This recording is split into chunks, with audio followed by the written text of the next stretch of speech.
Good day, everyone. So, welcome back to another video on differential equations. So far, we've learned the basics of differential equations, including their classification by order, degree, linearity, and also their types. We've also explored how to formulate differential equations using elimination of arbitrary constants and also the family of curves. With those topics behind us, we're now ready to begin solving differential equations, particularly uh, first order, first degree differential equation. Our first method is the variable separable method or separation of variables. Here, we are going to learn about how to identify separable equations and solve them systematically using integration. This technique serves as a foundation for many more methods we'll encounter later for this course. So let's start.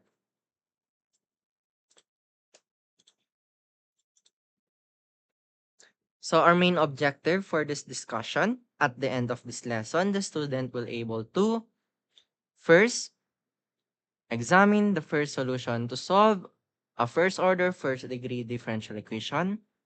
Perform the method of separation of variable including initial value problems.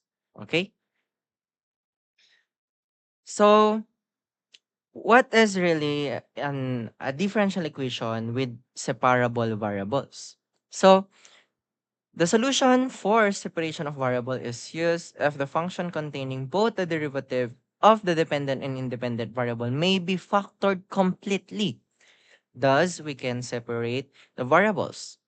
For example, let's consider this general differential equation where it has a function of x and y and a function of x and y beside the derivative functions dx and also dy. So if we could separate the function of x to the functions of y, also with this one, in this term, function of x, function of y, then actually we could separate those variables. Because our main objective is that the derivative function of x should only be with functions of x, and the derivative function of y should only be with functions of y. So by doing so, we could divide both sides by the things that we don't need. Here we don't need m of y, here we don't need n of x. So we could divide both sides m of y and n of x. So we'll come up with this m of x, m of y dx divided by m of y, n of x. And n of x, n of y dy divided by m of y, n of x. And it is equal to 0. Obviously, we could cancel out m of y's and n of x. So we will come up with this. M of x divided by n of x dx, n of y divided by m of y dy is equal to 0. And these functions of x can be written in a single function of x. Also with this one, these two functions of y can be written into a single function of y. Thus, we have successfully separated the x and y variables. And now, we can simply integrate this function. So to further understand, maybe we could apply this in an example. Example number 1, find the general solution of the equation xy plus x dx is equal to x square y square plus x square plus y square plus 1 dy. So, again, our main objective is to separate the x to y's. So how?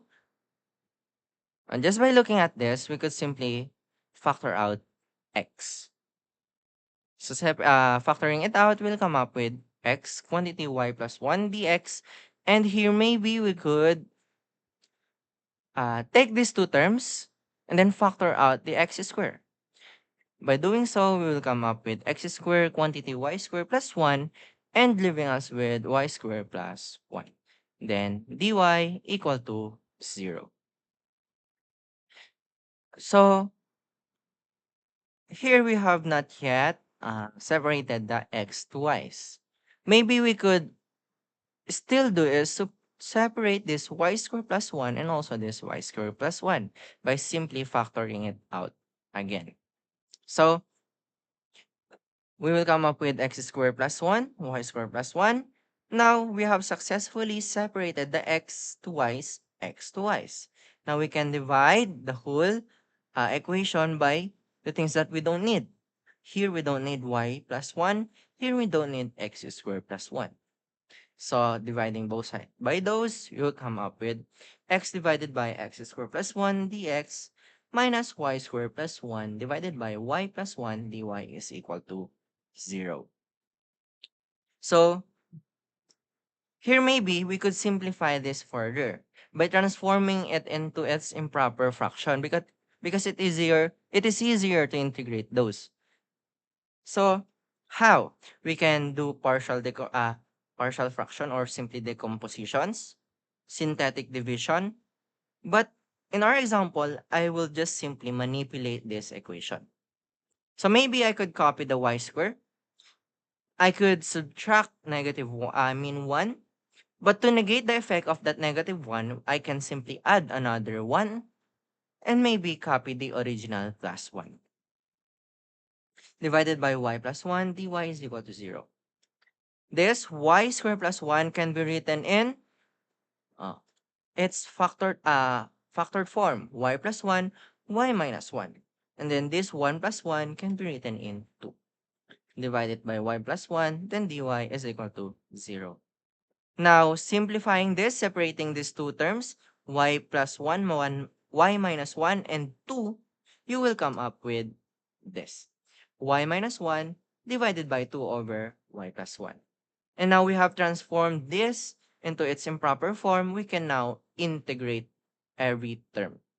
So this, the integral of x over x squared plus 1, you can do u substitution. Let u be the denominator and take the derivative of it. So you will come up with the natural logarithm of uh, 1 half ln of x squared plus 1. Then the integral of y is simply 1 half of y squared. Integral of 1 is simply y. I mean negative 1, so negative 1 y plus this is simply the natural 2 times the natural logarithm of y plus 1 equal to the integral of 0 is simply c. So maybe we could further simplify by multiplying it by 2 and also distributing the negative sign. So you will come up with this. ln of x squared plus 1 minus y squared plus 2 y minus 4 ln of y plus 1 equal to c. If you have noticed, we have two natural logarithm functions. We can combine that into one by applying the laws of natural logarithm. Here, focusing on this, we could make this 4 as the exponent of this y plus 1.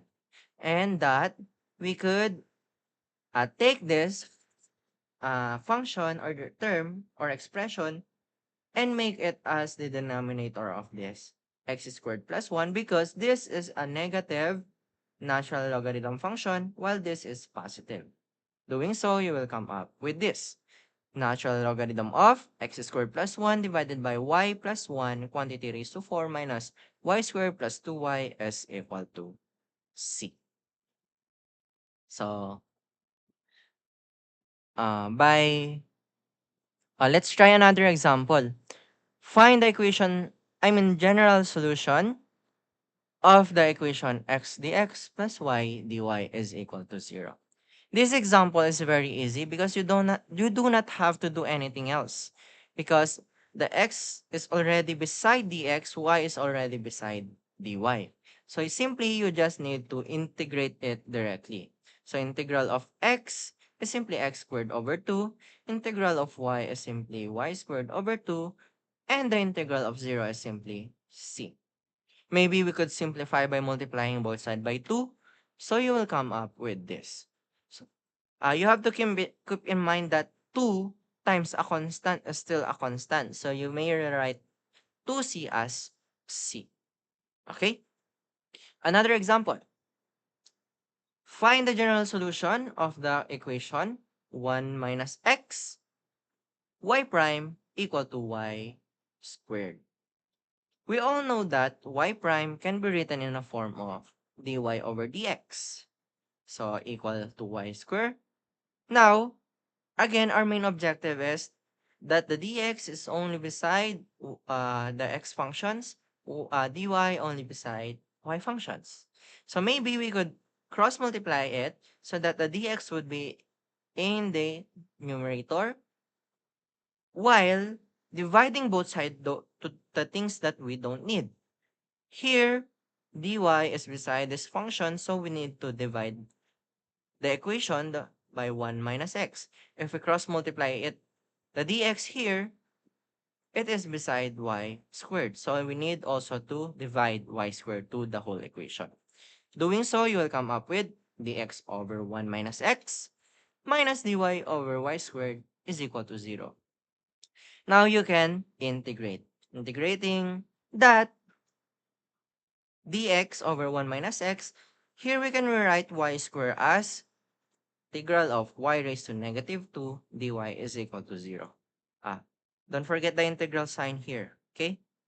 It is simply a typo. So we have integral sign here. So performing the derivative, the integration, will come up with the ln of negative ln of 1 minus x minus plus 1 over y equal to c. Maybe we could remove the denominator by simply multiplying the whole equation by y. So you will come up with negative y ln of 1 minus x plus 1 equal to cy. Okay? Let's have another example. Find the general solution of the equation sine x sine y dx plus cosine x cosine y dy is equal to 0. Again, we need to separate x to y's. Here we have dx, so we don't need dy. Here we have dy, here we have dx, so we don't need sine y. Here we have dy, we don't need cosine x. So divide both sides by cosine x and also sine y. In doing so, we will come up with sine x cosine x dx plus cosine y over sine y dy is equal to 0. Simplifying, we will come up with tan x dx plus cotan y dy is equal to 0. Now we can integrate. Integrating tan x dx will come up with negative natural logarithm of cosine x. If you've forgotten the integral of tangent x, you simply go back here. You just perform u substitution. Let u be equal to cosine x, then derive, and you will also come up with this. Plus, same is true with this one. If you've forgotten the integral of cotan y, do u substitution here, let u be equal to sine y, and then you will also come up with this. Positive natural logarithm of sine y is equal to the integral of 0 is simply c. Maybe we could apply the laws or rule of natural logarithm. This is negative, this is positive. We can take cosine x as the denominator of sine y. So we will come up with this. ln of sine y over cosine x is equal to c. We could further simplify by taking it into its exponential form. How? By making this an exponent of the Euler's number e. So by doing so, we will come up with e raised to c, e raised to ln of sine y over cosine x. It will cancel out the natural logarithm function. So you will come up with sine y over cosine x. Remember that e raised to c is still a constant, so you could rewrite it as simply c. By multiplying both sides by cosine x or just performing cross multiplication, you'll come up with c cosine x is equal to sine y. So that's it. the first method of solving for the general solution of a differential equation. Okay? Let's proceed to our next topic, which is called the initial value problem, or IVP. The objective of an IVP is to create particular solutions by determining the value of constant C, defined on some interval I containing the initial point x sub O. A particular solution in differential equation is a specific solution that satisfies the differential equation and any given initial boundary condition. Unlike the general solution, which includes arbitrary constants, the particular solution is unique and does not contain this constant. So basically, the previous problems that we have solved, we have been solving the general solution because there is still this arbitrary constant c's. But once we have identified this, the value of c, by simply applying the boundaries given to us, we will come up with with a specific value of c. And if so, the general equation will turn into a particular solution. In order to further understand, maybe we could apply in a problem. First, number 5. Solve the initial value problem of dx plus dy is equal to 0. Y of 0 is equal to 1. This particular differential equation is very, very basic to solve because we just need to directly integrate because we don't need to do anything else. When we integrate dx, we will come up with x. When we integrate y, we will come up with y. Integrating 0, we will come up with c. This now is the general solution. But since we are given boundary problems or initial conditions, which is y of 0 is equal to 1, then we can solve for the value of c by simply plugging the values in. Y of 0 is equal to 0 simply means when x is equal to 0, then y is equal to 1. So, if you substitute that, obviously, our value for c is equal to 1.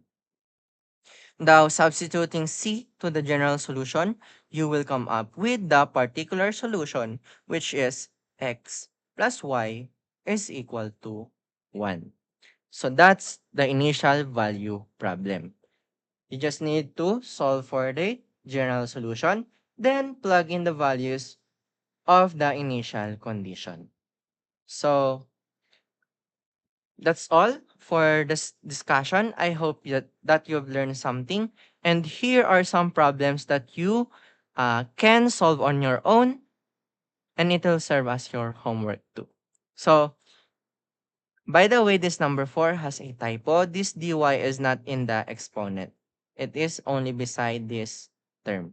It is not an exponent. Okay?